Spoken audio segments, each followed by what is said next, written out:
Okay. So what's happening? That's nice. We're back. We're here. All right. Let's see. Welcome to Saturday Night with your boy Dwight. Very excited for my guest, Tom Thakkar. He's been on Conan. He's been on Comedy Central. This man is doing everything. And I asked him what his favorite drink was. He said Negroni. So I am going to make for you a Negroni. I am putting my expertise as a bartender out there. I get like I don't drink Negronis because I'm not like a whole bougie bitch or anything like that. But I mean, my guest drinks them because he's out here doing things. So it's like, why not just make a Negroni?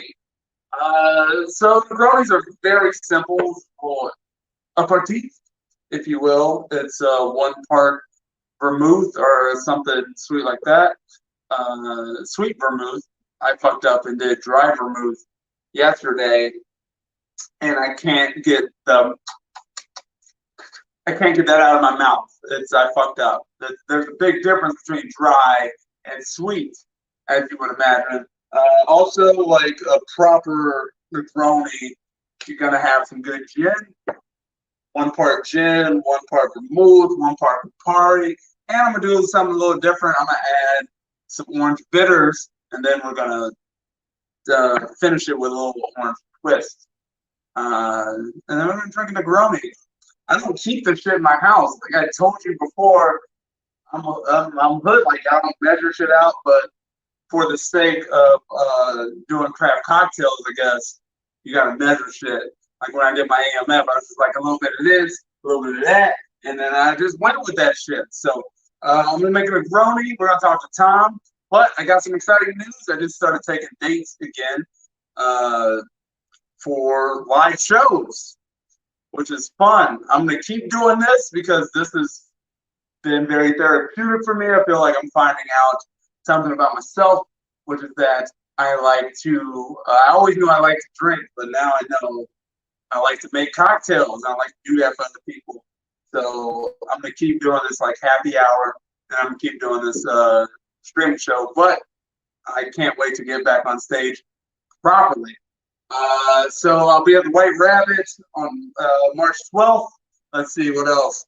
If you read my short story, you know that I'll be at Crackers last weekend of April 22nd. And then I'm back in Dayton at Wiley's May 21st. So I'm trying to spread some stuff out. I'm trying to get that shot in the arm, baby. You know what I mean? I'm trying to get this vaccine out here. Trying to get healthy again. But fuck yeah, I'm doing live dates. I hope you guys are returning to life proper. Be sure to comment. I know I see some people watching on YouTube and Facebook and Patreon. Comment away. I love it. This is an interactive show, so I would love to hear your feedback if you can. Give it to me. But fuck yeah, let's make a Negroni. I didn't send out ingredients because this is a pop-up show. This is a bonus show. YouTube tried to shut me down last show. They tried to take a brother out of the game, and I was like, that's not cool. Let's do a bonus show. So usually we start with a happy hour. I make a cocktail, and then I chat with my homies. So let's start with it. So right now I have some Tanqueray. I have some sweet vermouth. I got some Campari, and I'm adding orange bitters. Orange bitters are like salt and pepper. You know, black people love their seasonings and shit. Like I love seasoning. That's white people make a drink and you're like, it's a little dry. Can I get something else? Black people make a drink. It's like, yo, I'm trying to get turned up. Let me go. That's how I make drinks. Up in my. I'm also bougie. I got my little brass tools. So let's get after it. So I'm mixing my vermouth first. This is also like vermouth's very like one of those bougie drinks. This is a $6 bottle of vermouth. If you drinking vermouth all the time, get like a $20 bottle of vermouth. But I'm not drinking vermouth all the time, so $6.99 at my local liquor store. We're doing an ounce of that. We're doing an ounce of Campari, okay? Now, a lot of people do like Aperol if they're doing a Tom likes a mezcal Aperol. It's a little bit sweeter. I like my shit dry. I like IPAs. I like that grassiness. And I'm just doing Tanqueray because they use the black guy in the commercials. I like that in my spirits. It's like, that's inclusive. You know what? I wasn't drinking gin before, but the only way I knew about gin was gin and juice, Snoop Dogg. Everybody else was like talking about Colt 45. But Tanqueray used the black juice. It was Tanqueray and Red Stripe. And I love that shit. So I'm gonna add some ice into the glass. I'm gonna get my stirrer. If you don't have one of these stirrers, just use a chopstick, use a spoon, use your finger, use whatever you got, but you got to stir this shit up, okay? And so what we're doing now, we just want to chill the glass. You know what I'm talking about? Yes. Sing your favorite song. When I was a kid, my favorite song was Pony by Genuine. I was a little pervert. But I was out there. I was putting myself out there. I was listening to Genuine Pony on my cassette tape. And I had the extended version on side B. Anybody ever had a cassette tape knows what I'm talking about. Now, you can build this right in the glass if you would like. I always like to move it over to a clean glass because the ice cools the drink, and I like fresh ice on my drinks. Put some fresh ice on my drink there. Get go. We're going to strain it in to this glass there. Beautiful. Look at that redness. It's gorgeous. Look at that. That's a beautiful drink. I'm gonna add, if I don't spill it all over the place, which I often do. It's not the first time that I've made a beautiful drink and then just spilt it everywhere. But that's what Saturday Night with Dwight is him making drinks and spilling it. So now I'm gonna add a little bit of bitters. You can do the bitters at any point in the build of the cocktail, but I like it to be the first note because these are orange bitters, so you get that orange. And we're also going to do a little bit of orange garnish so that it really pops. I got these little guys from mi madre, these little clementines. They're so sweet, they're so juicy. Typically don't see these as a garnish, but like I said, so we're just gonna, you want to get as close. You want to get as close to the fruit as possible. We're going to wipe it around, express the oils a little bit over the drink, pop it in there, and bam! That's Saturday night, baby. Oh, it's delicious. You get the sweetness, you get the dryness of the gin. This is a little bit elevated from what Snoop Dogg was talking about in gin and juice, but you can't go wrong. This is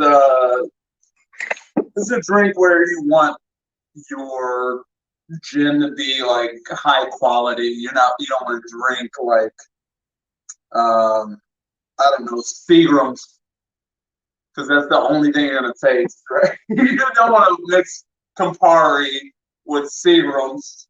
You want to get Tanqueray, which is the lowest high quality that you could get. So yeah, comment what you're drinking. I would love to know what it is.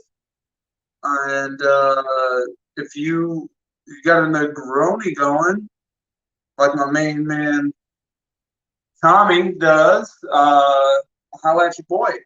I gotta tell you guys a story. You guys know I have my little chihuahuas. I got my chihuahuas, and they had a tumultuous weekend, I should say. They went outside right here in our backyard. Uh, Stick a pin in that. Let me back up. I decided to do a fun day with Megan and I. Like, we haven't had a chance to just like hang out, just the two of us. You know what I mean? Like, which sounds weird because it's always us together in this fucking house. But we hadn't done anything like fun. You know what I mean? So I decided one Saturday that we were just gonna have a fucking mushroom day. We're gonna take some mushrooms, get high as fuck, and fucking go check out the beautiful weather. And that's what we did, right? So for the uninitiated, what you do is you put some mushrooms in tea, and then you drink the tea, and then your brain melts. It's fantastic. It's great. So we did that. I had my little cup. I was drinking my tea. I let the boys out back, and they were going. They were none the wiser, sipping my tea. And then the neighbor's dog, who apparently is a rescue, boxer pit mix, uh, jumped over the fucking fence. Leaped the fence, comes to attack my boys. The fucking boxer pit mix tried to attack my boys. I had my mushroom tea, and I'm trying to protect my boys. And Tony's a pacifist, okay? Tony sees conflict. He's like, you know what? I'm out. I'm done. I'm done with this. Nope. Tony ran inside, but Henry is a fucking warrior. Henry could have been casting like 300.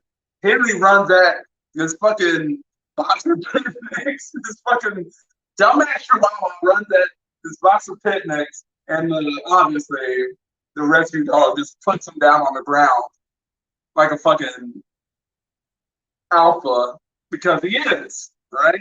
So I got my mushroom tea. I'm trying to like get the dog away, and like I get the dog away, but then I try to shoot Henry inside, but Henry's such a fucking alpha himself. Like, you can't tell this chihuahua that he's a chihuahua. He's that tiny little motherfucker. So he runs back at the dog, and the dog just like kind of tosses Henry aside and then like pins him to the ground. It's like, this fucking dog's gonna kill my dog. And then my neighbor jumps over the fence and comes to get her dog. I was like, and then Henry just kind of laid there. He died. But Henry's a warrior. And luckily, the dog didn't bite my dog. You know what I mean? So that was what my week was. That's how I started my mushroom high. I had just gotten high and immediately got tossed into conflict. They tell you when you do drugs, you want to be around people that make you feel safe, no conflict. And this fucking dog fucked that up. We got a nice bottle of wine out of it. So I was grateful for that. So that's been my week.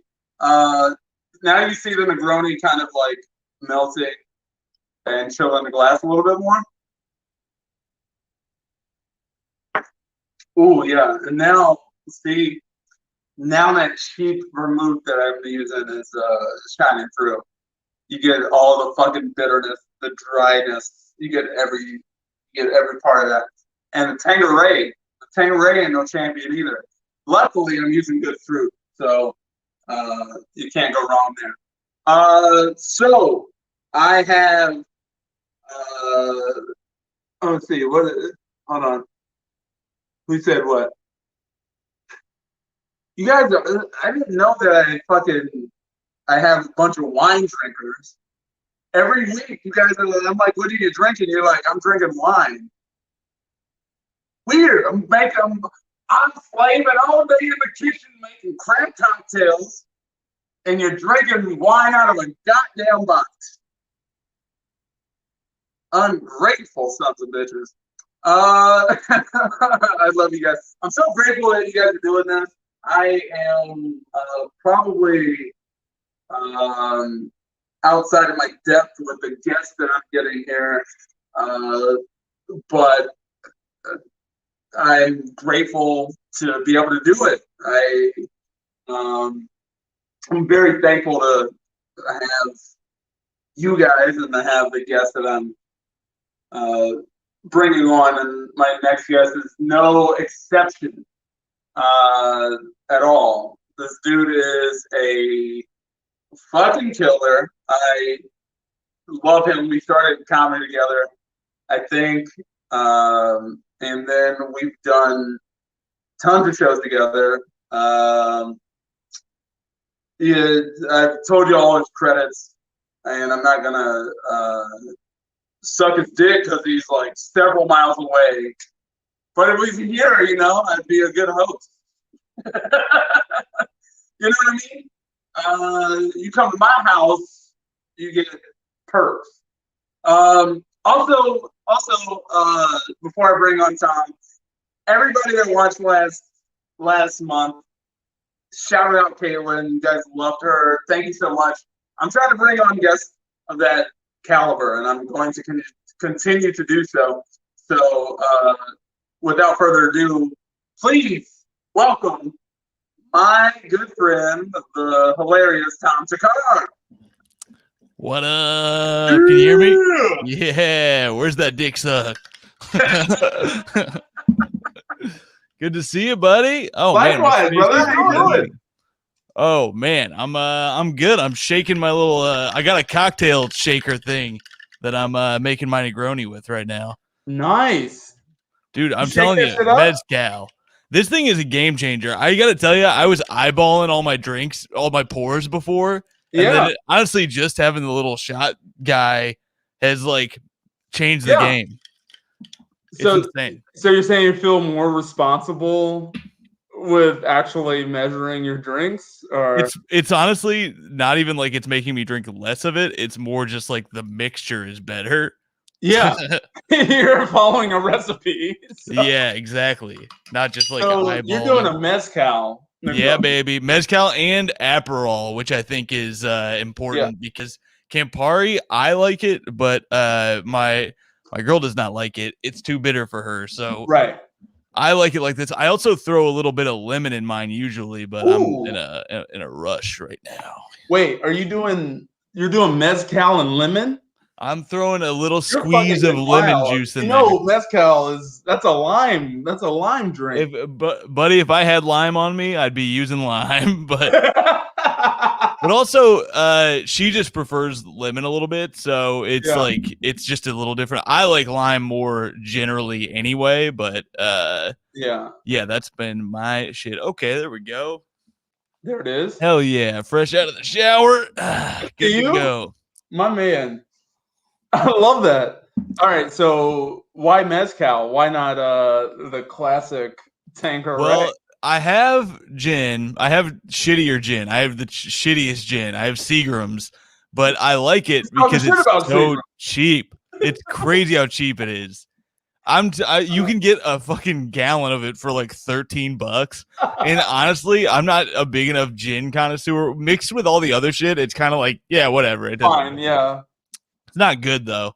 But this is still a little under the hat, but I got engaged like 2 weeks ago. Yeah, and so I bought a nice bottle of mezcal that night because we were in Philly, and it's been good. You just talk past that shit. We got 12 people watching. Nobody's gonna snitch on you yet. Yeah, I was talking about the drink, not this. I'm telling the story of the drink. Congratulations. Thank you, Dwight. Okay, so that spurred the getting a good mezcal. I love mezcal, and so does I didn't like it until I met my fiance. She got me into it. She loved it, and it's not like a drink. I feel like it's so hard to find mezcal in Indiana, so it doesn't seem like something you would ever get. Right. And yeah, she got me into it. It's hard to find here even, but when I find it, it's also really expensive to get a decent bottle. There's shitty ones you can get that. That's a drink though you don't want to skimp on, because when it's bad, it's fucking disgusting. It's terrible. Yep. Like we just got we did a sushi class, and I got a cheap bottle of sake, and it's the worst decision I've ever made. Like it's so stupid because I've spent like $60 on a sushi class. Yeah. I got like a $12 bottle of sake. What the fuck are you doing?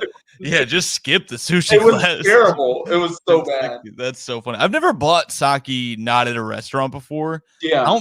But I feel like I have been tempted over quarantine. I'm trying to drink less at home. So it was like nice to have that started this week, by the way. I like how I say stuff like, yeah, I'm actually living a more sober life starting yesterday because I'm hungover. I'm always like one day of sobriety because I'm too hungover, and I'm like, this is me now. It's my new life. It's my new journey. What have your drinking habits been? Oh, bro. Oh, man. It's what time do you start? What time? Like, because in my mind, it's not early. Like, all right, I'm not gonna drink before. It was 5, and now it's like 3:30. Loose. Mine has started going the other way, where it's like, I used to do a thing when we were in LA. I would go on these long runs and stuff, and then it would be like 4:30 or so, and I'd crack a Modelo or something, and then when we got back here, I was like, I don't need to be doing that much, but I like bourbon a lot, so and that's my like late night thing. But for a while, like 6 o'clock would roll around, and we would have Negronis or like old fashions or something. Yeah, and then that just. It's not even like it would start earlier. It would just become way more. It was like every night. It was like, all right, time for a tequila and soda or whatever. Yeah. And then she stopped doing that, and I kept doing it. And then it's like at some point I'm just drinking alone in my home. But I play 2K with people, so it feels social. I've been trying to get your ass to do it, but I've been playing NBA 2K with people, and then it feels like we're being social. I'm having some whiskey. And then I realized I was drinking so much. Go down that rabbit hole with you, bro. I'm trying to get my life together. You got to get it. It's social, man. Before I even get married, it's fucked up, Tom. Here's what you got to do: put her to bed. Like you got to put her to bed at like 10. That's a good time for partners to go to bed, and then you stay up till 2 in the morning. Like a dumbass scream. Like you're watching your watch. It's just like, all right, well. Time for bed. The boys. But no, she just goes to bed earlier than me. But then I stay up till 2, and then we have a small New York apartment. And she was like the other night. She was like, I just hear you sometimes just yelling, "Get fucked!" And like, it's because you're good.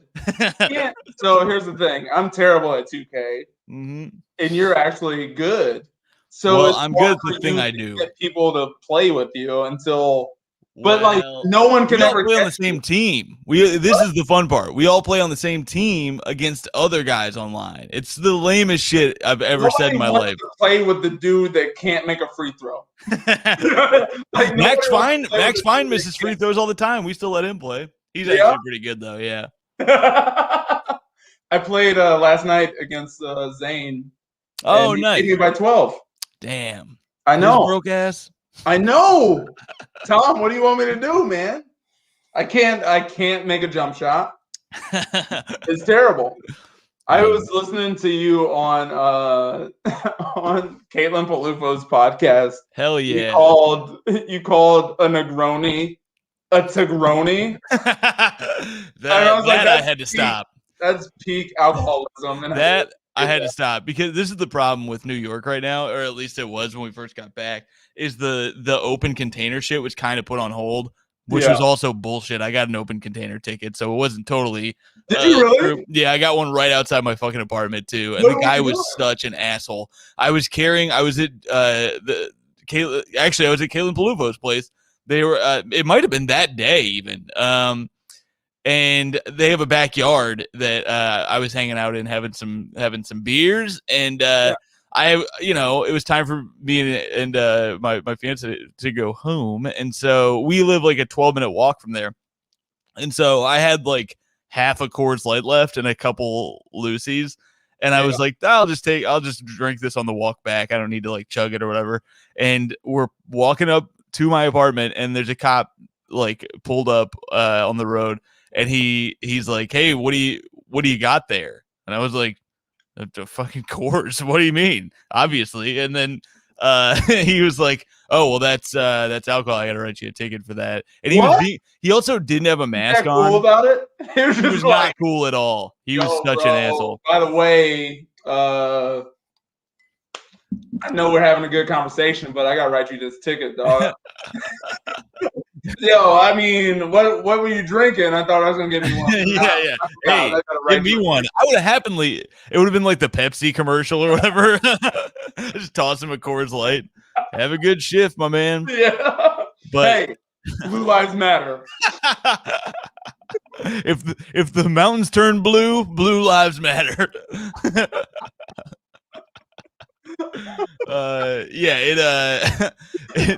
It's getting warm. Starting to think blue lives don't matter so much anymore. You're letting it get warm, officer. That's your fault. Black lives. Oh no, all cops are bad. All cops are bad now. That would be great if you could make it turn to where the beer gets warm. It just starts to say all cops are bastards. That's great.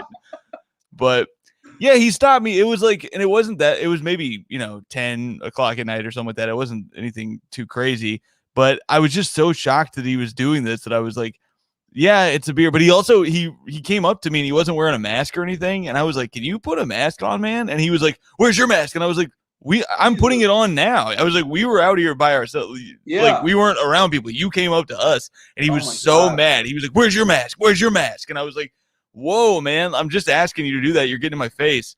And then he wrote the ticket. And what pissed me off is I had 2 other Coors in my hand closed. And he was like, I'll let you keep those, but you need to throw out the other one. And I was like, the other one's empty now anyway. Also, yeah, of course I get to keep the other 2. They're closed. It's not illegal. Also, at some point you want to go, dude, it's a fucking $25 ticket. Just write it and shut the fuck up. You don't have to like give me a whole speech. Just do it. He kept us out there for like 30 minutes and it was brutal. That's fucking crazy. Like, you don't think that shit should happen in New York. Like, that shit happens in Carmel where I grew up because the cops don't have anything to do. Yeah. So, like, they fucking harass everybody. Like, you're getting harassed for $25 because this guy has a quota. Exactly. Like, but it's New York, like you said. Like, Citizen app is blowing up constantly, being like, man shot in the face 2 feet from where you're standing. Like, there's constant crime happening here. I got punched in the head on the street. I was walking down the street, a guy just punched me in the head. Somebody tried to break into our apartment. That was me, by the way. I had it coming. Back every once in a while. Stop asking me to play 2K. I had beat your ass in 2K. I won't punch you in the head. You know what's wild is I was with you and this other thing happened when I was in Indiana, and then somebody tried to break into our place when it was just my fiance here. And so that we had all that in the canister, like all that shit had happened. That's like, fucking crazy. My car had been broken into twice in the last like month or whatever. Like, there's all kinds of crime to be stopping, and they're busting my ass for finishing a Coors Light. Suck my dick. You got that suspicious face, man. Yeah, true. I'm up to what something. Happened with the break-in? What happened with because dude? You had just done the Sunday show here. I was on the Sunday show. Me and you got a little fucked up. Played 2K. Everyone knows what that means. I was watching this. It was one of the. That was the most. It was because it was the last night of my trip too, and I was like, that's the most reckless I've been. Intake wise, like I drank so much beer at that show. Yeah. Came back to your place, had a bunch of whiskey, and then I was like, you know what? Why don't I throw a big ass edible on top of this? And then that was what really fucked it up. Yeah. Then I missed all these calls from Antonia being like, hey, somebody tried to break in. I slept through all of it because of that. And then I woke up in a panic and then had to fucking drive. Me, basically. So I told her it was your fault. You woke up and you're like, Dwight. I'm never coming back to Indianapolis. This was Dwight's. He's fault, a bad influence. 100%. Yeah. If Antonia ever meets you, she's gonna be like, "So it was you. You're the guy." I was like, no. I just tried to put him to sleep, and he just kept talking. I like to chat. He just kept talking. talking. Whatever. I like to talk. I wanted to play more 2K. I know. I was like, I think I'm done. Can we just play more Towerfall? Oh yeah, I forgot we played Towerfall. That was a good time too. I gotta get yeah. I gotta get my wins in. So you woke up in a panic. Yeah. You had to call. And then I had to drive fucking 13 hours straight to come comfort the old lady. But yeah, it was not a good night for your guy. It was man. It was a rough one. Yeah. Give me 1 sec. I'll be right. Yeah. Back in 1 second. Legit. I remember because I woke up, was like, oh, we'll go get some breakfast with Tom. And then Tom was gone. And I was like, oh, shit. Because I woke up at like 9. I was like, but he had sent me a text saying thank you and everything. Yeah. I was like, oh, yeah, someone broke into my apartment. And I was like, oh, thank God that's not an issue here. Yeah. I use my apartment in Brooklyn when I lived there. Mm-hmm. I can't even call it my apartment. I lived on a half of a basement. Yep. I did that too. Yeah, was a dude slept on the couch, 2 people slept in the bedrooms, and another dude slept on the other half of the basement. I didn't realize you had to who were you living with? Was it comics? Yeah, it was everybody was a comic. It was Albanese. It was It was Gilbert. I didn't know you lived with Gilbert. Yeah. I love Gilbert. I know. It was Chelsea. I can't remember the last name. Yeah. And then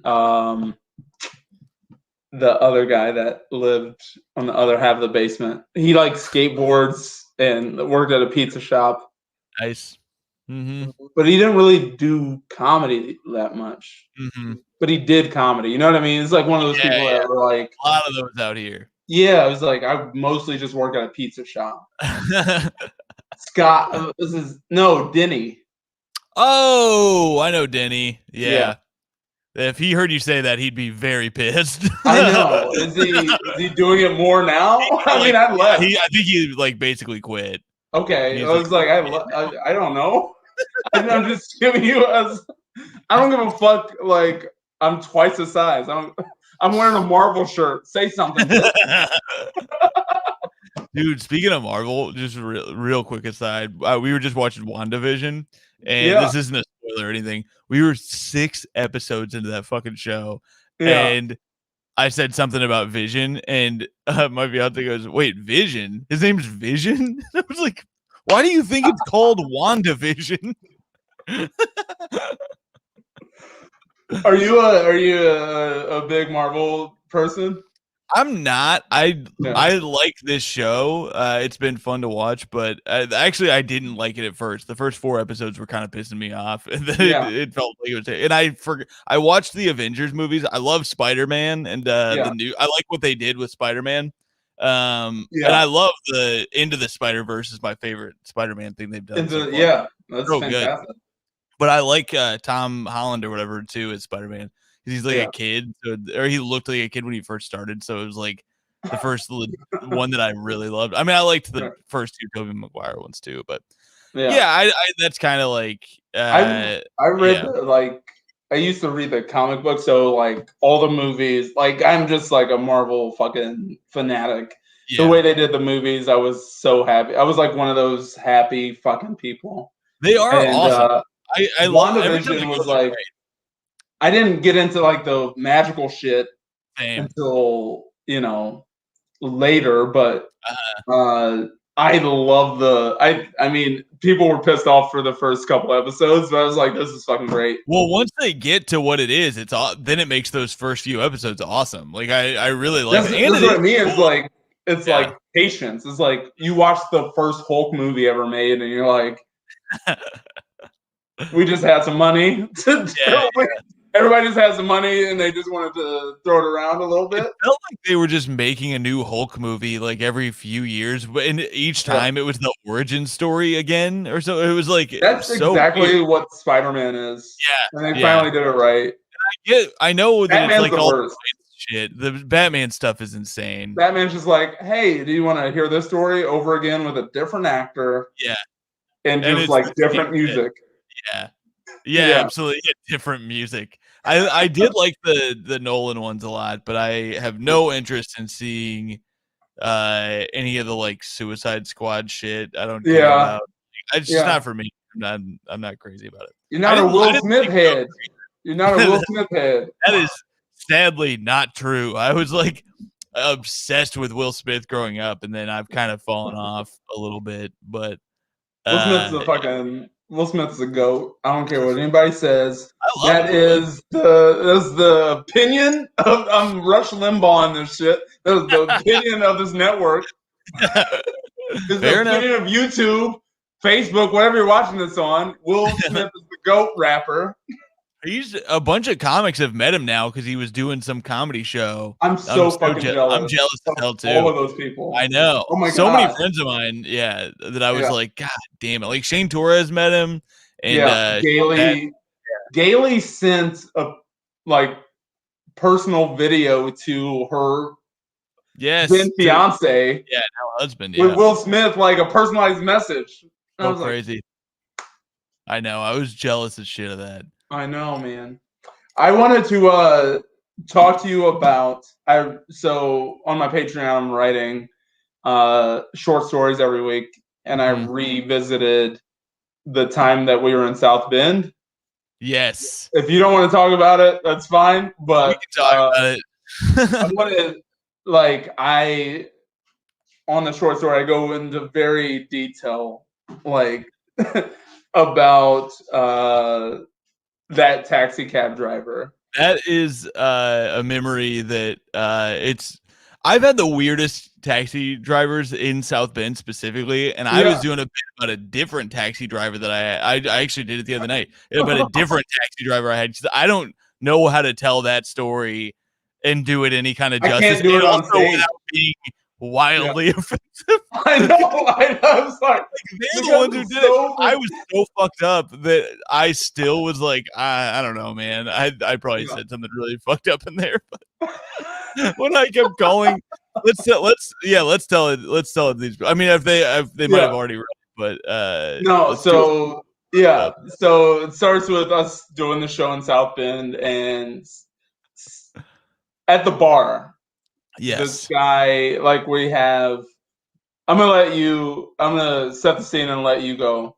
And then I will say some of the details are a little murky to me because I was very fucked up that night. That was the main through line of the story. Mainly how I moved the story line was us taking shots. Yes. You just drank. Dude, that was the thing about that club, and I think it's still going. I don't know if they're doing shit during COVID, but I would assume not. But the Drop in South Bend is just a place that only held it was the smallest room I'd ever been in till that point, because it couldn't have held more than 35 people or something like that, right? Maybe 40, and that's jam packed, and it just felt like this land where you don't even really exist. I did an hour the one night that weekend where I blacked out and did an hour. It was my birthday, I think, and I don't think that was that weekend. Yeah, I think that was a different one, but yeah, because they lost their liquor license, and I brought my own. Oh yeah, I brought my you were own there when they lost their liquor license. Yes. I was like, God damn it! And they were like, Don't worry, just have people. Well, don't worry, there will still be booze here. It's not your problem. People think South Bend, you think Notre Dame. Yes. You think Notre Dame, you think this very prestigious religious school. And we're going to South Bend. The comedy club is literally in a parking lot against the backdrop of a stage or a a stage 4 penitentiary. Yeah. Like it's across from a state prison. Like a proper fucking state prison. And so you're like, you see, like, you drive in from Indianapolis, you see Notre Dame's campus, and then you get into South Bend, and you're like, holy fucking shit. It's like the boondocks. It is so depressing there. It's wild. And so, yeah, we're there. That's a place where, and that weekend especially, we were just getting shit out. We went to a Tilted Kilt. We were like on some other shit that weekend. I remember we went to Tilted Kilt. We tried to watch we were just trying to watch like a game, I think. Yeah.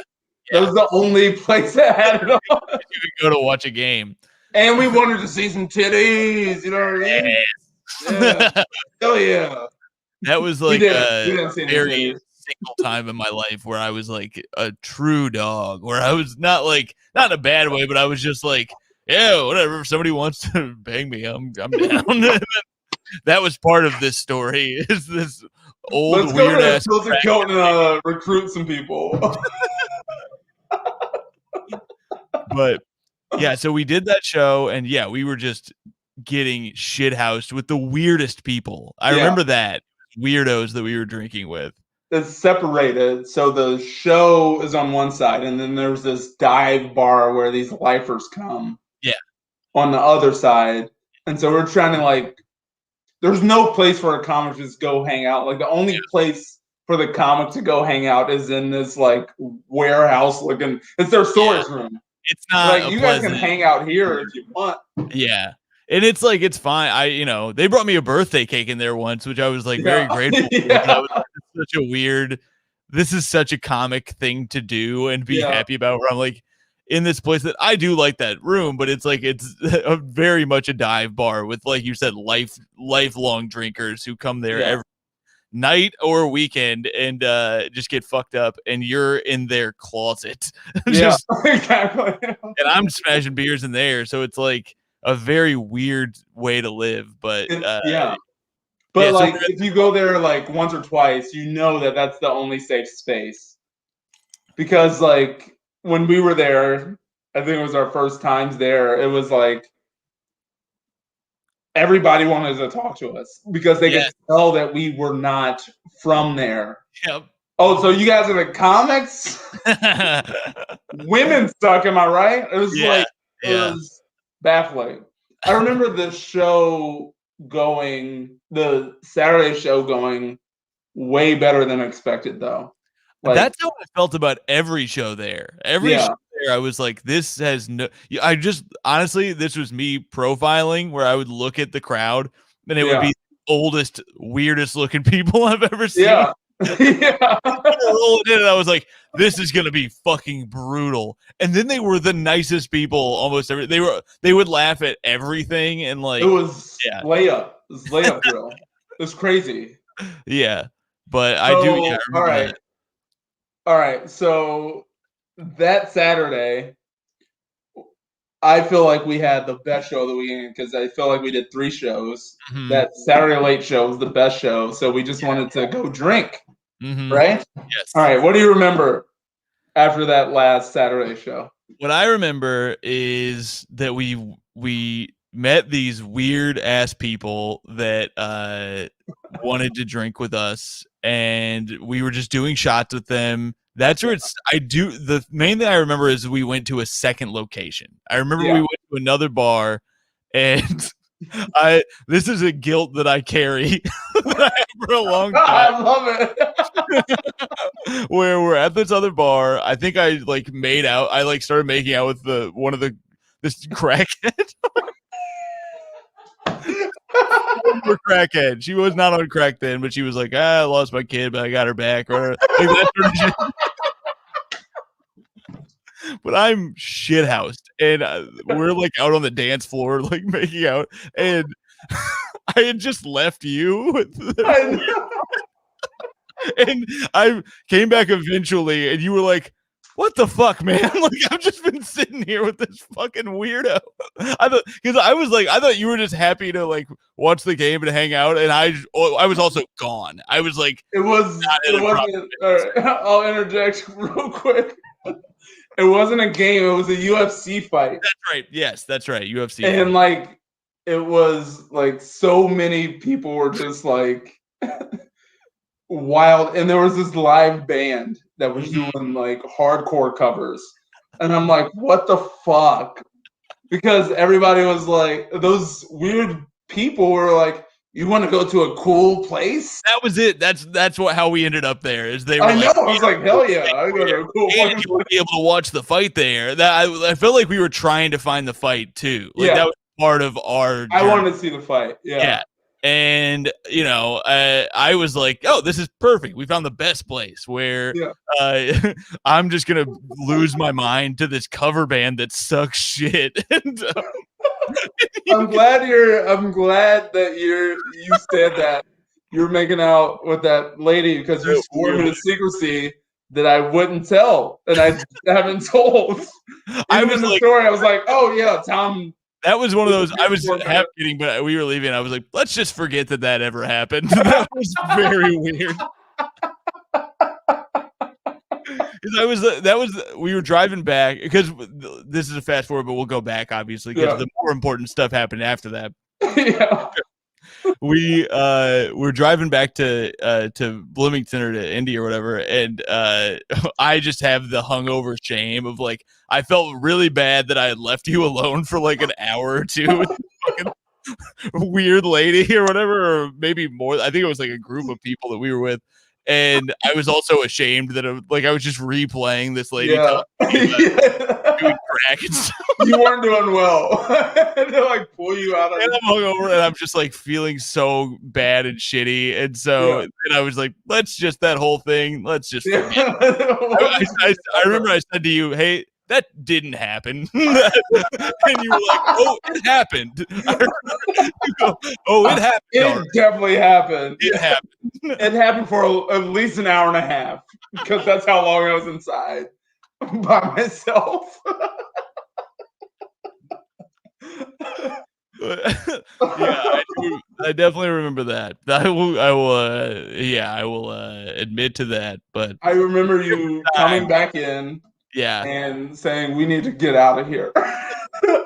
Yep. So I called a cab. Yes. Oh my God. You called a cab. It took forever to come. Yep. And we're like, we were still drinking, by the way. Yeah. We just kept drinking. Yeah. Why not? And I go to call the cab to check on it. I'm standing in the middle of the street in front of that bar. I remember this now. Yeah. Yeah. I'm like on the phone with the dispatcher. It's like, hey, we called for a cab like an hour ago. I don't know where it is. And he's like, let me check. And he's like, oh, she says she's on her way. And then like simultaneously I hear screeching tires. And then like headlights in front of me. Brake slam. And I was like, oh, I think she's here. In a fucking minivan. So I go and grab you. Yes. You're fucked up. And then we get into the taxi. And I think an important thing to note here is that you called and you got from the dispatch, she is on her way. Yeah. I was sitting in the back. I know. I feel my like favorite thing. You were sitting in the front. I already knew. I already knew that you knew that this was a woman. I, on the other hand, was very drunk and also, gun to my head, I obviously thought it was a fine gentleman who also they were saying insane things, and I only remember she had a beard like mine. That was it. She had a beard. So I'm in the back. So I'm seeing, if ever I'm seeing her face, I'm seeing like a profile a little bit. I'm seeing a beard. Yeah. She also has kind of a gruff voice a little bit, but I just very aggressive tone though. Very aggressive. Not happy to be around us. They told me it was at another bar. Like, Jesus Christ. So I don't remember the whole. I remember her saying some weird things along the way, but the main part of this story that I remember is McDonald's. We see a McDonald's. you go, if you stop at that McDonald's, I'll get your food to her. And she does a hard U-turn, as I recall, like very dangerous. In my mind, I'm picturing her like practically spinning on a dime. Yeah, and it's like some Fast and Furious shit. No question. Like very aggressive. She's like, and I'm like, hey, buddy, what are you doing? Hey, fella, knock that off. I kept saying things that were so gendered that made it very obvious. Hey, man, you gotta cool it. Hey, sir, please.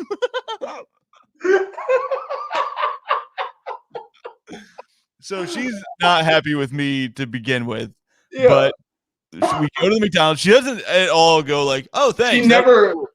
She never corrects you. No. She just keeps going. Mm-hmm. Like it's one of my favorite parts. Is like you like 12 times, and like I'm just giggling so hard because I know that you don't know, and I like can't even. Like, I'm giggling so hard that I can't even tell you stop doing that.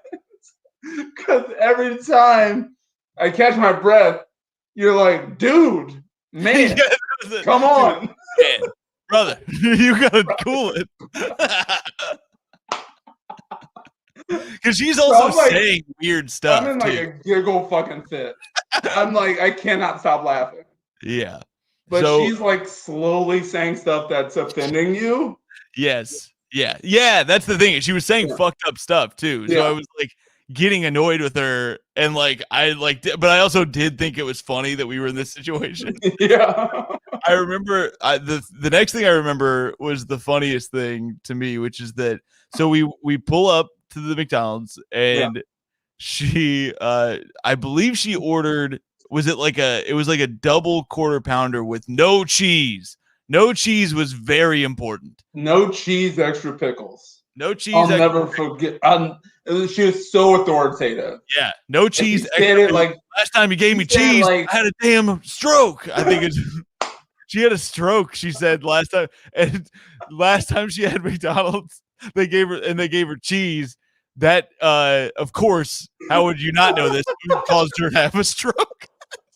Because that was another thing. She talked weird because she had a stroke. And you think, like, last time I went to McDonald's, they accidentally gave me cheese. I ate it anyway. I did have a stroke. You might go, maybe I'm going to cool it on McDonald's, like, forever. But she was like, it must have been that cheese. Oh my god! Oh. So she goes, oh yeah, keep going. Well, sure enough, we pull out. Oh no! Oh, that was it. No, this was it. No, yeah, you skipped a big part. I forgot the part about her spinning the car. That was not. We entered that place normally because I was like, why would she have spun it? You said, I fucked up. I forgot. That's okay. You left out a big part though. The slur part when we're ordering. Okay, ordering the food. I think that was when we came back. I thought. Okay, you go. No, that was before. That was after she yells no cheese, extra pickles. Yes. She goes up in this like happy kid, which you never see. Yeah. It's like very like flamboyant, happy black kid. Yeah. Walks up and he's like, "Oh, it'll just be a minute." And then he closes the window. He walks away, and she goes, "Fucking faggot!" I'm like, "Oh my!" We're like, "Oh!" And she called him that, and then she goes, "Look at him prancing around in there." I know he's prancing around in there. Prancing around in there. Make the fucking. And we were like, "Whoa!" And I go, "Oh man!" I was like, "Buddy, fella." You called her man again. I was like, "Man," and I was like, I can't. Like my body's never convulsed so much. Well, then the craziest line is, I was like, "Do you like do you like have a problem with gay people? And she Yeah. goes, well, I am one. I know. And I'm like, what That is happening? blew my mind. She was, well, I am one. I am one. We have literally no comeback. I have nothing to say. I was just like, oh, sick. Well, I am one. I am one. And that blew my mind. That was where I was like, I had never heard somebody talk like that. And then, that was homophobic. It's a homophobic bearded lesbian. Yep. And then so she gets the food and we pull out onto the road and she's driving and opens up her sandwich and you're not gonna believe it. There's cheese on that bitch. And she does not tell us what's happening. She goes, God damn it, and she gets like skr and does a full U-turn. That's when it was. Yeah. That was the Fast and Furious shit. Yeah. That's what I fucked up because I forgot that we went back. They put cheese on it. So now she's pissed. Now she's like, they're trying to kill I'll me. be down for a year this time. I'll be down for a year this time. She doesn't go, oh, another stroke might kill me. She goes, I'll be down for a year this time. Goes back without asking us, like, hey, do you mind if we go back? Like, I know we're close to your hotel or whatever, wherever we were staying. And and just turns around and makes us go back, and it's livid. Yeah. That was so she bangs funny. on the window. She just bangs on the window. And this poor kid comes back. And she's like, does this look like cheese? What's this look like? I'm like, oh my God. Like, I'm like fearful for my life. And I also think this is the funniest thing. Yeah. Like, I'm still recovering from, well, I am one. And you saying, hey, dude, what's your problem with gay people? Yes. Come on, man. Open your heart, dude. Yeah, dude. Hey, hot. I can't even get a word out because I'm still laughing so hard. And we get back to the hotel somehow. Yeah, I'm surprised that happened, that we got home. Yeah. But I don't know. I remember the second we got out, you going, man, that was a woman. Because I still didn't know. I was like, I did not know it was a woman until you told me. You were like, that was a woman. You called her dude. Must have the strength to get it out. And you're like crying, and we're both crying about the well, I am one, and the cheese thing is killing us both. But then you tell me that was a woman, and all of a sudden I'm like replaying the whole thing, and I'm like, oh no, it turns out I was the bad guy the whole time. Are you so you're taking dates in South Bend? Yeah, I mean, you got to get back at that. Was what's crazy is so the other thing I had happen in South Bend. I think I was there with maybe this one was with Tim, or maybe it was me and you the next day or something. I don't know. We drove back the next day. No, but we had to go get your car. I think it might have been on the way to get the car or something like that. Oh yeah, because we had to get a taxi from the hotel. So I think it was us going back, and I believe it was this time because otherwise I would. Yeah. And this guy is telling us about what a shithole South Bend has become.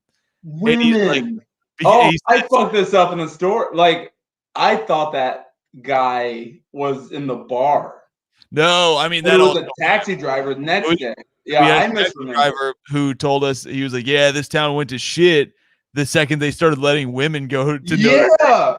Then he said, because I was like, whoa, that is an insane thing to say.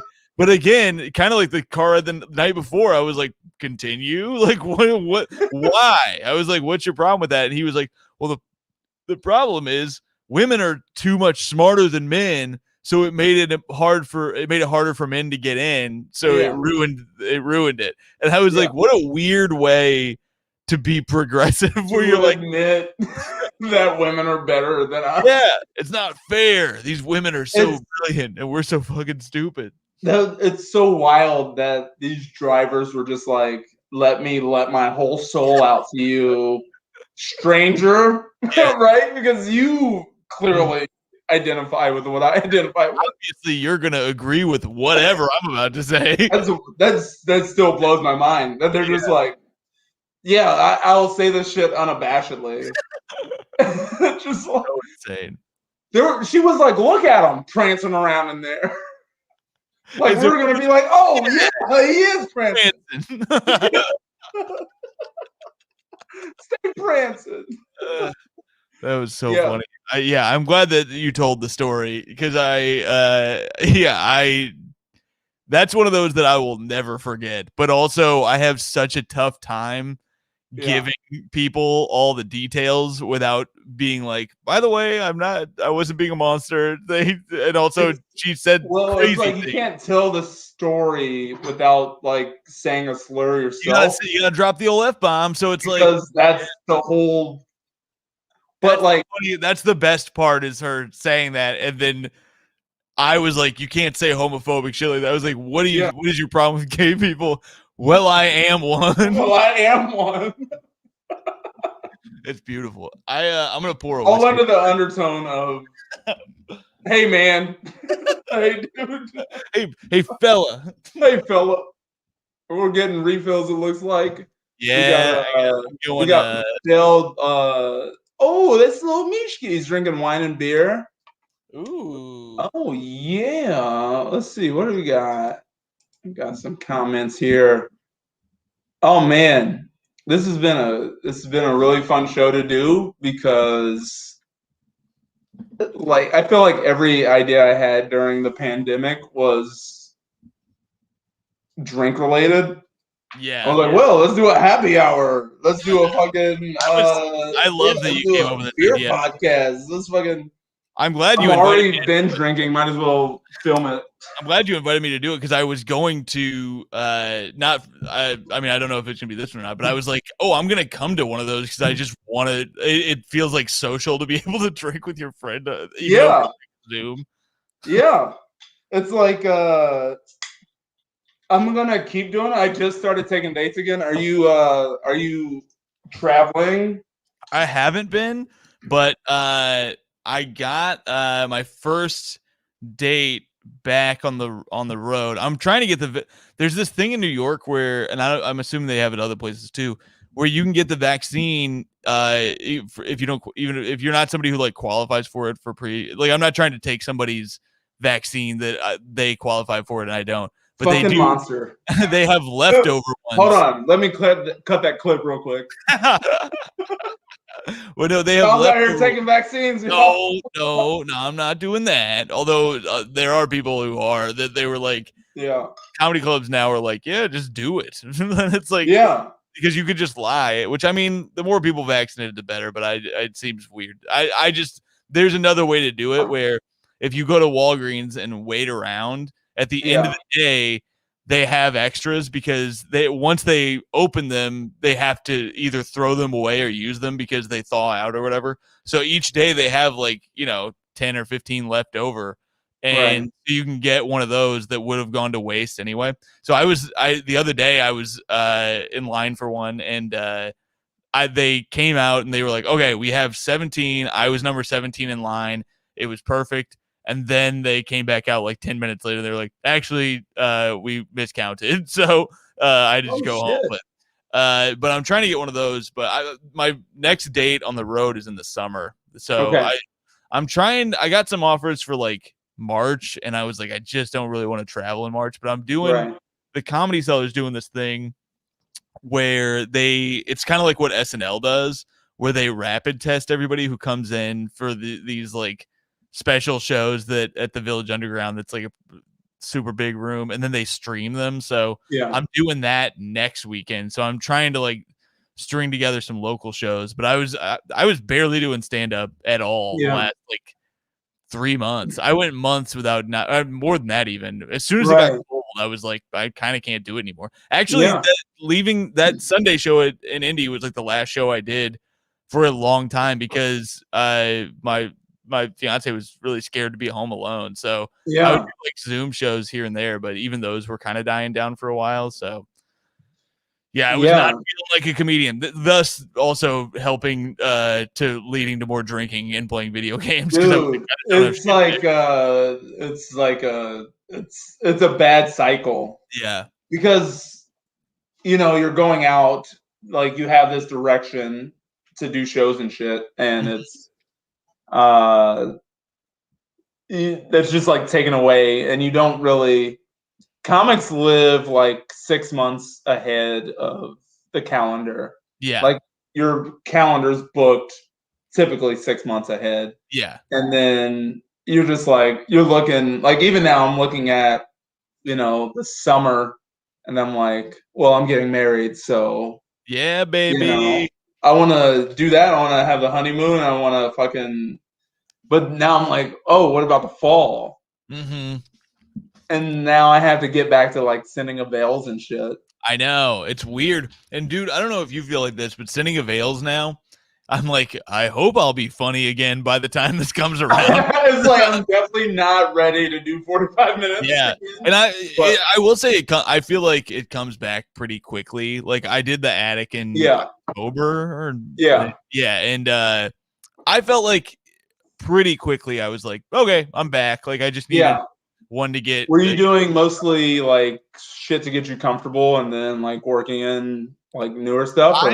It depends on where I'm at. So like with Bloomington, I almost always open with a bunch of brand new shit, and then I'll see how much of that I can get away with. And then if I reach a point that I'm like, all right, now I need to get into some old, or if there's the other thing is throughout the weekend I did Cincinnati outdoor shows and that indie show. And I found I was writing a bunch all that week because I was going on stage every night. So I was like, oh, I'm back in the mode of stand-up. I'm writing again. Because when you don't do stand-up forever, I don't know if you're like this, I can't write stand-up because I can't think about it. I just don't, my brain is different. So I did, they have like a plexiglass thing at the cellar where you're standing, but it's like you're in a zoo or whatever.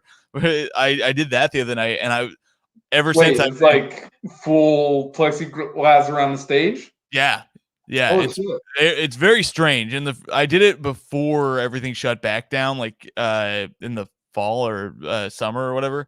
And then they are like kind of it's dinner that they're having. It's not a show. Don't go after it or whatever. But it's like but you're behind a plexiglass or whatever.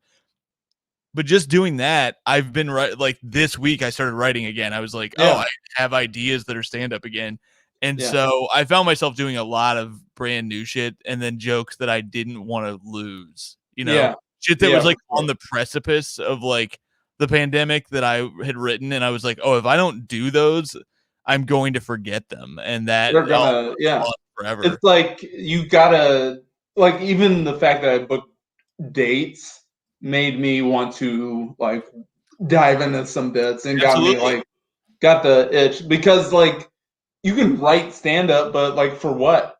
Yeah, you don't have a fucking stage to do it. This is why everybody was shitting on Zoom shows and stuff, and it's like this is kind of why I liked them. Is like all day I would be like, well, I have to say something on this thing, and so like I'm doing the one at the end of this month that you're on, and it's like that gives me something to, especially because I'm assuming a lot of the people who come to that, there's a good chance there'll be people who were at another one or saw me on Zoom at another thing. So I'm like, I have to have new shit that's like relevant. And the last one I did was one of the most fun shows I've had all pandemic, because I was like, oh, I have to be in the moment and I have to be like nervous again, which is good. You have to you want those nerves. Yeah. It's once again, that's why I'm writing weekly stuff. As a quick ad, Tom. So I'm writing weekly stuff because it helps me. Like, I wouldn't do that unless people subscribe to that thing. Like, I wouldn't. I don't have that type of discipline unless I you feel you owe it, forced into it. Yeah, exactly. I'm the same way. That's why we have a Patreon podcast, and it's the same thing where we have to do that, or else we're fucked. And if I didn't have to do it, when we didn't have like a lot of Patreon subscribers, we were kind of like, we'll put one out every once in a while when we think to, and then it just doesn't happen because you're like, well, why would I do that right now? And then when you have to. So It's way easier. And this stand up, what you said about having dates booked is exactly it. Like, yeah, I always focus it around the attic, because with the attic, every time I go back, I'm seeing so many of the same people that I just feel guilty if I just go up with the same shit that I've been doing at like the Cellar in New York, because I'm like, and it gives me a reason to want to work on new shit, and it's just easier to work on stuff there. So it gives me if I know that I can fail and I'll still be okay.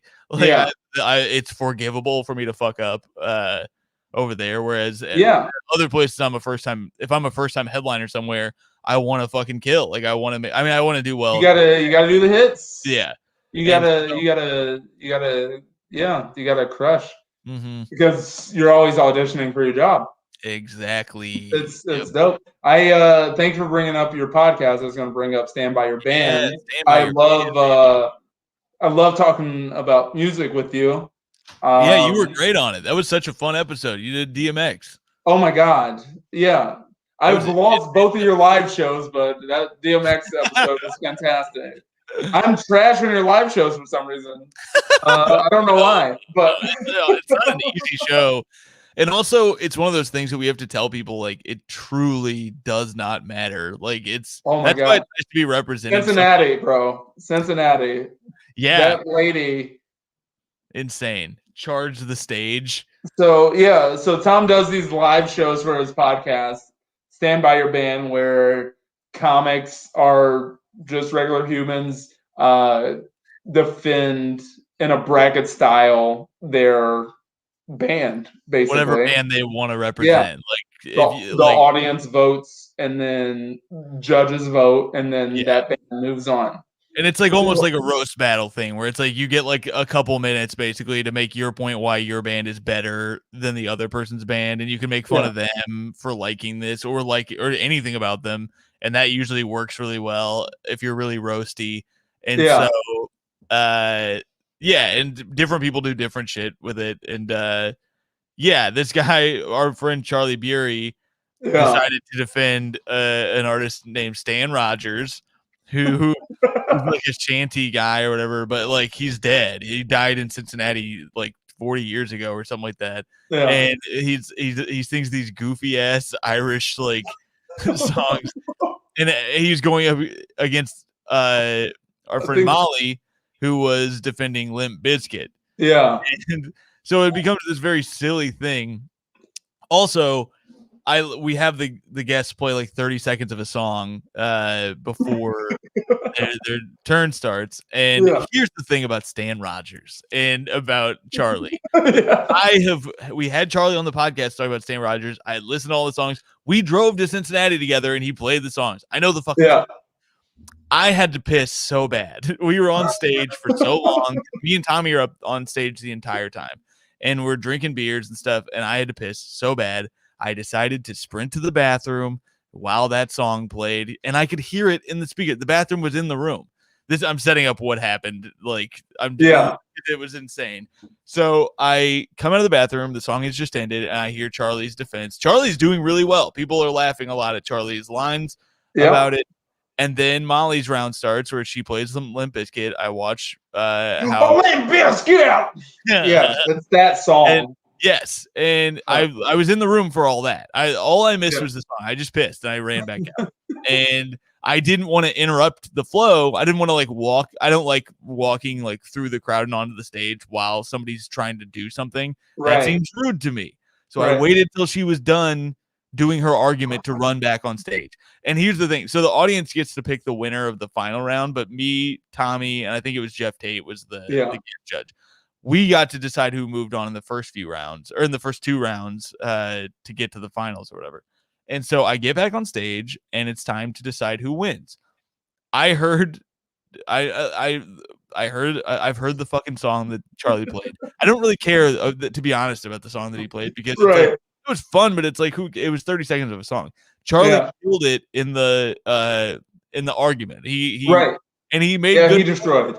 And Molly did great too. I just felt that Charlie's arguments were a little better, and he won over a crowd defending something that nobody knew who the fuck he was talking about. It was very funny and very charming. And I voted for Charlie. Charlie, yeah. This woman stands up and screams, "You shouldn't get to vote." And she's like yelling to the people in the crowd around her who are all like, "What?" Like, and she's like, "He shouldn't get to vote. He was in the bathroom. He wasn't even here. He shouldn't get a vote." And it was one of Molly's friends, of course. Yeah. Shit She house. was bathroom hawking. She like rushed. She like kind of rushed the stage, and somebody had to be like, "Hey, no, like, don't do that." This literally is okay. Like, everybody's gonna go home. I was like, dude, I was in the bathroom for 30 seconds. I'm sorry, but I did hear what happened. You. Yeah, she was so mad, and I was like, I need you to understand. This doesn't matter. Like, whoever wins gets nothing. I had a 4 Loco for the winner. You said, listen, sir. This does not matter, man. Put me down for a year, this dude. They had to kick her out. She had to leave.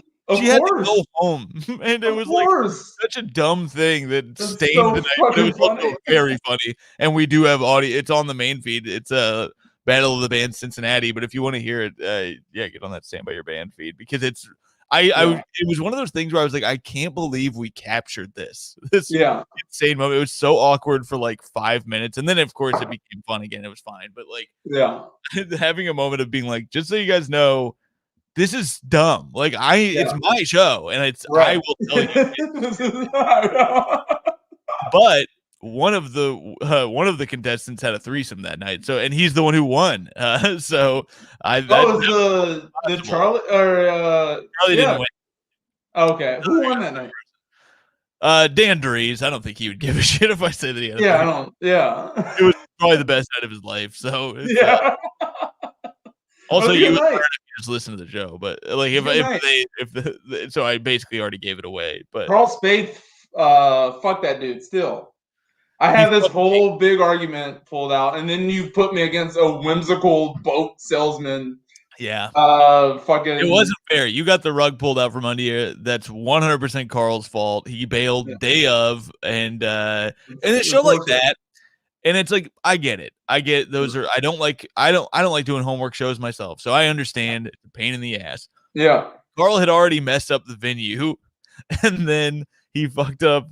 By canceling day of, which doesn't fuck me, it fucks you. Like, you're the one who got screwed over by that. I was just like, I had all these fucking, I don't know who was defending. I can't remember who was defending, I was like, it's not someone I listened to, so that was homework for me that didn't pay off at all. Exactly. Wasting our all day. Right. We're getting to that witching hour. Yeah. I got a quick game for you. Yeah. I love the game is usually I play like a beer name or comedy album. I play like something silly like that. But you're a music dude. I'm a music dude. We've had fantastic conversations and arguments about music. Yeah. So, what is the best Kanye album of all time? Oh, that is hard, man. Oh, come on, Tom. I'm torn between two. You're on the hot seat, baby. I'm torn between two. It's You're torn between two? Yeah, because I feel differently, and it's very easy. It's My Beautiful Dark Twisted Fantasy is the best one, but here's the thing. I love Yeezus. I think Yeezus is fucking awesome. Man. I'm such a Yeezus fan. And Yeezus I listened to Yeezus in full the day of my half hour. I didn't. Did you like Yeezus on the first listen? I don't know about immediate, but it was fast. Like it was one of those where the first time I listened to it, I didn't like that first noise that's in it. But then you know what it was? It's like the way I got into a lot of shit. I jogged. I was jogging and I listened to it, and I was like, "Oh, now I get it." Black Skinhead, and you're like, exactly. It's the perfect running album. It's so good. Blood on the Leaves, the Bon Iver one, like it flows so well as a running album. I used to just put in miles. The day of my half hour, I ran 10 miles. Yeezus is one. I can't say that Yeezus is ahead of Fantasy though. Well, you want to say it, but I feel like you'll like be mocked if you say it. The problem is it's the hits on that are so good. I like, you know what it is? I like that he took such a swing on Yeezus and that it paid off. And like, I think it's awesome, but I mean, it's not as good as Fantasy. That one is it's just not as good as College Dropout. I don't know about all that. It's not as good as College Dropout. The thing is, I like the evolution to a point of Kanye. You gotta start from a place to have evolution. You can't. I know, but it's like I like Radiohead and I like the first two albums, but I like OK Computer more than the first two albums. It's like that's maybe you're right, but I know most people would agree with you, but I think Yeezus got a lot of unfair hate, and I feel like there's some. Yeah, I feel like free Kanye. Where's that documentary? All right, Britney Spears fans. True. I mean, Family Business. Leave Kanye alone. Great. It's true that it's great, but it's like you know what it is. It's not an album that I go back to anymore. You know. Yeah. I don't listen to like. You don't have that angst. I mean, you don't have that angst anymore. I would skip through a lot of College Dropout, and I don't know that I skipped through anything. Not at all. I think that's still top to bottom. I listened to Get Rich or Die Trying yesterday, top to bottom, 50 Cent, and I only was like 2 of these songs are bad. Yeah, only like 2 of them. We were talking about him last night because 21 Questions came on, and that's one of the bad songs. But it's like I loved it. Many Men. Have I told you this story before? God. That, when I was in 8th grade, we had to do this project where we had to like write a play or something like that, and like it was for this English class I had, and I decided to adapt like I think it was like Hamlet or something into like a modern day. I think I had just played Grand Theft Auto San Andreas, and I was trying to like make it into that sort of story. Yeah. The thing was that she was like, you can make a soundtrack for it, and and then present your soundtrack to the class or whatever. Yeah. And I picked this. Ended up in me just playing Mini Men in front of my class and just standing there. I just stood in front of my class while we listened to Many Men. And it was so Many men wish death upon me. You're just standing there like who's wishing death upon you, bro? Yeah, nobody's doing that. And I was just like, yeah, this is my sort of shit. This is what speaks to me. This is what it is. Because he got hit, but I got hit, but he ain't fucking breathing. It's so aggressive. It's so aggressive. And that was not an aggressive squad. And I was just on some shit. 4 songs on that album where it's just like the beat is the beat, but like the overtone is a gun reloading. Yeah. Like the entire beat is just a gun reloading. I love that. It's like, we got it. You got shot, bro. I understand. That was such a thing of like, well, the guy got shot. He's obviously cool. Yeah, he's fine. Yeah. All right. Late registration. Mm-hmm. Or Yeezus. Let me think for just a second. I'm gonna look at. I like to look at the track list to remind myself, because otherwise I'll just say one and not really think about it. Okay, I'll tell you right now. Oh, it's so hard because I like before.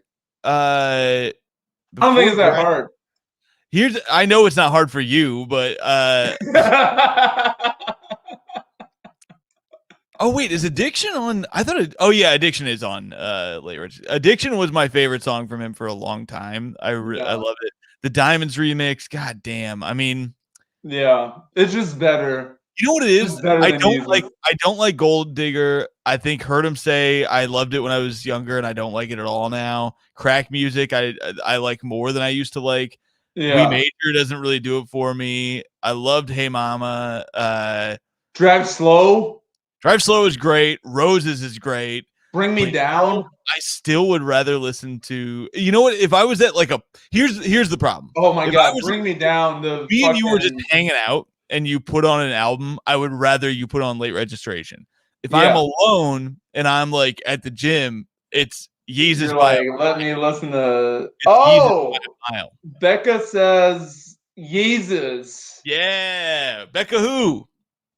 Becca Neal. She's a good comedy fan. She's been in Limestone. She's seen you there. Oh yeah. She says she's here for Yeezus too. Yeezus, let's go. I think she's also probably not even drinking a Negroni, so I don't even. Negroni's. I picked this. I didn't realize when you asked me what I was giving you, because it's like Negroni for me. It's like I just keep those ingredients around all the time. Yeah. But for most people, it's a fucking big trip to the store. You got to buy a lot. I've not made one before, and I've done old fashioned on this show before. Mm-hmm. I did an AMF on the show. That's wild. Have you? I have not. Last time you had an AMF? Not since I was fucking 22. I did one. I made one in my kitchen. I think you might have made me one. Did you make me one when I was at your place? No way. Because I don't keep blue carousel. I feel like I went to buy blue carousel. No, we didn't. We just drank bourbon. That's right. That's right. That's what I do most of the time. Stop trying to blame shit on me, man. You're trying to that's right. That's why I was so a hairy bear. You gave me fucking acid. Could you imagine you should make a hairy bear. That would be insane. I don't enjoy them. No, they're bad. They're a horrible drink that people should never have had. That's insane. I agree. I was like, I don't taste like vomit. They're disgusting. At least with AMF, you know what's in it. Hairy bear, it's secret. You don't know what's in it. You know what that means. It's like it's just fucking whatever well shit they have around almost. It's It's to destroy you. Yeah, it sucks. I fucking hate it. But I can't wait to have another one. We gotta go to Bears and fucking live it up, pretend it. That was the first place I did stand up, and it's like I can't believe that. Bears was? Actually, no, Crackers was, and then I did, but in Bloomington is the first place I went up because I wanted to do it really bad, and somebody told me that if I pretended I was 21, I could get in there. But and it was like one of those things where I sucked. Like I was so bad. I was like, I think I was 19. That picture I shared. Dude, I wanted to talk about that, but I know we gotta wrap up. But it's like someone commented like, I hope this person killed. It's like none of us killed because we were all terrible. It was like our third time going on stage ever. I think back to that sort of shit, and I'm like, God damn, I'm glad that we didn't. It's funny. I used to post all my sets on YouTube too, and I quickly wiped that shit. And I kind of wish I had left it because it's like I wish I could go back and look at how fucking bad I was because it was bad. It's bad. Like you don't want to watch that. Like I watched a set when I still had hair, and it was bad. It was not good, Tom. I was like, who was booking me, bro? Indiana comedy, baby. It was a different thing. It was a different thing. I really just relied on this. This shit went away. I had to like get a whole fucking. I had to start writing jokes. I think this shit sucks. This is hard. When I look back at memories on Facebook or whatever from shit like that, I'm just blown away that anybody was letting me go on stage. And I was doing like, I remember going to like Go Bananas and like, especially when I lived in Ohio, going up at like the student center and stuff. And this was when I was still like, in the relationship with the person I was with, like that I got engaged to, 10 years ago or whatever. Yeah. And I had nothing. I think about the jokes that I had then, and I'm like, they were dog shit, and people were like so bad nice to me. It was insane. People were like, that was so. I think people like like in college, they like the bravery of getting on stage. Yeah. But also, we walked around with so much confidence. Yeah. Like yeah, I talk to people about this all the time. It's like I was an arrogant piece of shit. Yeah, I would give like, people advice. I know. It's like, No hey room. man, listen, you just got to move the mic stand. That was like the biggest thing. The second you learn that, you're like, I should write a book, probably. Yeah, I mean, this shit's easy. I remember Binyam Bazuna's first time at the Attic, my second open mic at the Attic. And he had never gone up before, and we knew each other through improv and like telecom shit. And I remember sitting in the green room and just waxing poetic. I was telling his ass everything you got to do to make it in this, and I was horrible. Like that was before I was in at the Attic. That was like, I was like just doing my second open mic, which I bombed. I remember vividly. I was like, I got off stage and I was like horrified at how poorly I had done. And then Ben, who's been at the time, Binyam, went up and fucking murdered. He was doing his Barack impression. I know. I remember that was like as Barack Obama was like being elected or something. I think he was like, what was that, 08? It was 08, and I just remember being like, well, I'm going to shut the fuck up for a while because you're like the arrogance. But you get the arrogance back real quick. Like you go, it's like one show goes well and you're like, I'm the fuck. Or you get booked out of town and you're like, I'm the fucking shit. Absolutely. And then you get humbled over time. It's such a dumb, it's like, it's so funny that we never learn. Like, I know. Absolutely. I'm like, dude, I'm arrogant now. I'm like, put me on stage. I haven't been on stage in fucking 6 months. Put me on stage right fucking now. If your last set was good before you stopped, you're like, oh, did we lose Tom? Oh God. Come back. Come back to hell. Well, we had to wrap up anyway, I guess. It's been an hour and a half. That's a long. Oh, I'm back. There we go. There he is. What happened to you? I said this on another thing, but it's like I watch basketball illegally on my computer, and I think it. I got banned. I got my show at Caitlin last month got cut off. What? So I was playing the weekend in the because I streamed this live to YouTube and Facebook, and YouTube flagged me for playing the weekend in the background. Damn. But if I would have done a screen share, they wouldn't have flagged me. There you go. But I had it in the background. Isn't that some bullshit? That's so fucking stupid. I hate that. I know. Shit. I gotta tell you, I was not. I feel like I've just started getting into the weekend, and I loved his Super Bowl performance. So I was like one of the rare people who was like, I thought he was fucking great. I really liked it, bro. Like I've been on the weekend since 2011. Really? Like, yeah. Like I'm one of those early fucking adopters that just. It was like I'm actually like kind of upset that he did the Super Bowl. Because like I was like, this is just like. That's your me thing. Like you have those artists where you're like, this is when he dropped Trilogy, I was like, this is like because I'm a R&B head. Like I love cheesy fucking R&B. Fucking cry to me, please cry over like 7 minutes of just like drum beats. You know that's me. I was too, like. man. You know that it's fucking beautiful.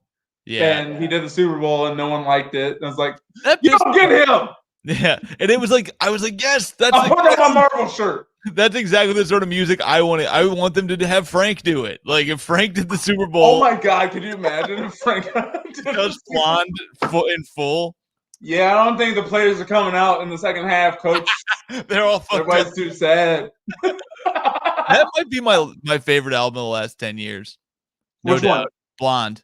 I think it might be my favorite album of the last 10 years. I love it so much. It's the one I've listened to. What year did Blonde come out? That's probably like 20. I want to say like 2017, 2016, maybe 2017. Now I can't remember. I thought it was earlier. Let me check. I think it was like maybe Blonde. No. Blonde is 2017. Yeah, I think it's 2017. Yeah. Because that's what. Oh, 2016. Nope, we're both 2016. wrong. Yeah. August of 2016. Because I remember being like in a very dark place in my life. Yeah. And, that album really, really got me. Oh, that's a sad boy album. That's a sad boy That's what album. I mean. I love some sad boy shit. Oh my God. That's a sad boy album. I love it. Tom, you've been fantastic. Can anything we can plug for you? You got anything working? Any secrets you want to tell us? Yeah, I mean, you're getting engaged, nigga. I said that already. I said that. I'm getting engaged, or I am engaged. I'm an engaged man. So sorry, ladies and my mans. Sorry, man. But I'll be in I'll be in Texas actually in June in Houston, and so if you're there, I don't know why you would be, but get up there. But other than that, just get on my podcast, Stand By Your Band, and that Patreon is fun, and we have a tier where people can be guests now, which has been really fun. But that's really the only thing I have going on is like, and then I'll be on the Comedy Sellers live stream next weekend. So like I think the 13th and 14th. Yeah. Oh fuck yeah, man! I'll shoot that out to everybody so everyone can watch. Hell yeah! This was so fun, man. Yeah, man. Thank you for doing this, dude. Of course, I love you, buddy. It was Keep repping that Pacers hat. I didn't bring it up, but I see. Yeah, we're like me and 2K right now. Not winning a lot of games, but when Karras gets there, though, we're gonna be a different squad. Yeah, I think Karis LeVert's gonna be nasty. And we'll just do the thing where we're like, oh, let's trade away our best player and see what happens. I think I base this solely on the fact that I created a new my player on 2K, and me and Karras play really well together on the Pacers. So I think what they got to do is get me, and then you're gonna be a coach. Thanks, Tom. I appreciate you, brother. Thank you, man. This is so fun. Cheers.